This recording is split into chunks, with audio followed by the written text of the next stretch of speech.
जय हिंद दोस्तों। इस वीडियो में क्लास 10th के अध्याय फर्स्ट प्रकाश की प्रकृति एवं परावर्तन यानी nature and reflection of light chapter शुरू करने जा रहा हूं, जो बोर्ड एग्जाम की दृष्टि से काफ़ी इंपॉर्टेंट चैप्टर है। तो दोस्तों, मैं इस चैनल पर चैप्टर वाइज साइंस पढ़ाऊंगा तथा उसका न्यूमेरिकल क्वेश्चन भी करवाऊंगा ताकि आपका साइंस बहुत अच्छा हो जाए। तो दोस्तों शुरू करते हैं। पहला टॉपिक है भौतिकी यानी फिजिक्स। तो इसका डिफिनीशन देखते हैं बच्चों। विज्ञान की वह शाखा जिसके अंतर्गत पदार्थों के सूक्ष्मतम घटनाओं का अध्ययन किया जाता है उसे भौतिकी कहते हैं। तो दोस्तों, विज्ञान की वह शाखा जिसके अंतर्गत हम पदार्थों के छोटे छोटे सूक्ष्मतम घटनाओं के बारे में पढ़ते हैं उसे क्या कहते हैं? भौतिकी कहते हैं। और सर आइजैक न्यूटन को भौतिकी का पिता कहा जाता है। तो ऑब्जेक्टिव क्वेश्चन पूछा जाता है कभी कभी कि भौतिकी का पिता किसे कहा जाता है, तो सर आइजैक न्यूटन को क्या कहा जाता है बच्चों? भौतिकी का पिता कहा जाता है। तो नेक्स्ट टॉपिक देखते हैं। नेक्स्ट टॉपिक है प्रकाश यानी लाइट। तो इसका डिफिनीशन क्या है? प्रकाश वह अदृश्य माध्यम है जिससे किसी वस्तु को देखने की अनुभूति प्राप्त होती है, उसे प्रकाश कहते हैं। तो दोस्तों, प्रकाश के बिना हम किसी वस्तु को नहीं देख पाते हैं, तो प्रकाश के द्वारा ही हम सभी चीज़ों को देख सकते हैं। आगे देखते हैं। जब दीप्त वस्तु से प्रकाश उत्सर्जित होकर किसी वस्तु पर पड़ती है तो वह वस्तु से परावर्तन के बाद हमारे आँखों में प्रवेश करती है और रेटिना पर उस वस्तु का प्रतिबिंब बन जाते हैं जिससे वह वस्तु हमें दिखाई देती है। नेक्स्ट टॉपिक है प्रकाश के गुण, प्रॉपर्टीज ऑफ लाइट। प्रकाश के निम्नलिखित गुण हैं। पहला नंबर में है प्रकाश ऊर्जा का एक रूप है। दूसरा नंबर है प्रकाश विद्युत चुंबकीय विकिरण है। 3 नंबर में प्रकाश को गमन करने के लिए द्रव्यमान युक्त कणों की आवश्यकता नहीं है, अर्थात प्रकाश निर्वात से भी होकर गमन करती है। 4 नंबर में है निर्वात में प्रकाश का वेग सबसे अधिक 3 × 10⁸ मीटर प्रति सेकेंड होता है। तो दोस्तों, सबसे अधिक प्रकाश का वेग किस में होता है? निर्वात में, यानी शून्य में होता है।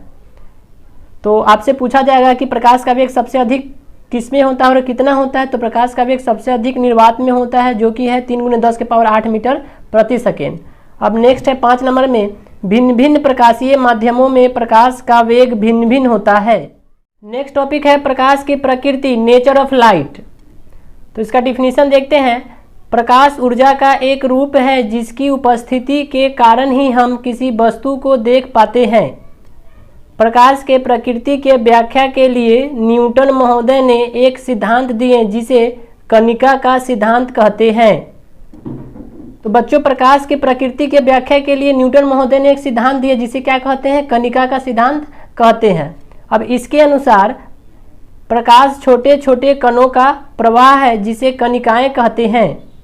किंतु 17वीं शताब्दी में हाइगेन नामक वैज्ञानिक ने एक सिद्धांत का प्रतिपादन किए जिसे तरंग का सिद्धांत कहते हैं। अब न्यूटन महोदय के बाद 17वीं शताब्दी में हाइगेन नामक वैज्ञानिक ने भी एक सिद्धांत दिया जिसे क्या कहते हैं? तरंग का सिद्धांत कहते हैं। इसके अनुसार प्रकाश तरंग के रूप में गमन करती है।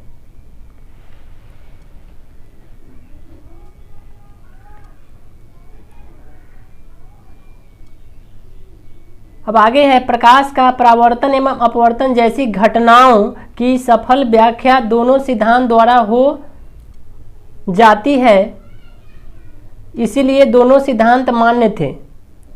तो इन दोनों वैज्ञानिक ने जो सिद्धांत दिए थे, इन दोनों वैज्ञानिकों का सिद्धांत भी मान्य थे।